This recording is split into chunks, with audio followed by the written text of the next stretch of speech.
James had not been out to push coaches or freight cars in the yard for several days. He was feeling miserable. Oh dear, he thought, I wonder how long I shall have to stay in the shed. Will anyone see my red coat again? Why did I go so fast that I made a hole in one of my coaches that had to be mended with, of all things, a passenger's bootlace? At last Sir Topham Hatt arrived. I know you are sorry, James, he said, and I know too that you want to be a useful engine. People are laughing at my railway, and I do not like that at all. I will try hard to do my best, said James. That's a good engine. There's nothing like determination. I want you to pull some freight cars for me. James was delighted and puffed away.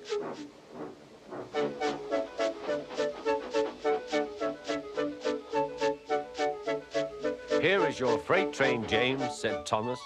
Have you got some bootlaces ready? And he ran off laughing. Oh, said the freight cars. We want a proper engine, not a red monster. James took no notice and started as soon as the conductor was ready. Come along, he puffed.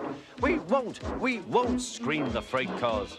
But James didn't care, and he pulled the screeching cars sternly out of the station.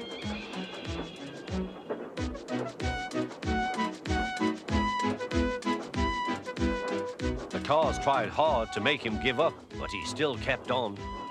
Sometimes their brakes would slip on, and sometimes their axles would run hot, and each time the trouble had to be put right.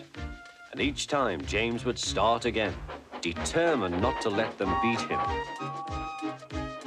Give up, you can't pull us, you can't, called the cars. I can and I will, puffed James, but slowly but surely he pulled them along the line. At last they saw Gordon's Hill. Look out for trouble, James, warned his driver. We'll go fast and get them up before they know it. Don't let them stop you. So James went faster, and soon they were halfway up. I'm doing it, he panted. Will the top never come? Then, with a sudden jerk, it all came easier. I've done it, he puffed.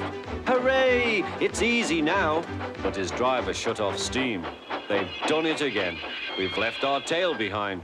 Look, the last cars were running backwards down the hill. The coupling had snapped, but the conductor stopped the cars and got out to warn approaching engines. That's why it was easy, said James, as he backed the other cars carefully down. What silly things freight cars are. There might have been an accident. Shall I help you, James? Called Edward.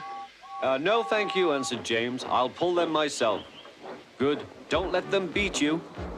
You're doing well, whistled Edward, as James slowly struggled up the hill. I can do it, he puffed. He pulled and puffed as hard as he could. I've done it, he panted.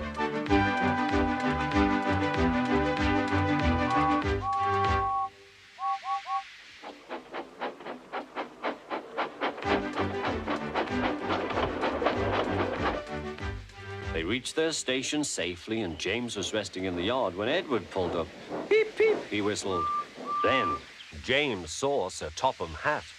Oh dear, what will he say, he asked himself. But Sir Topham Hatt was smiling. I was in Edward's train and I saw everything, he said. You've made the most troublesome train on the line behave.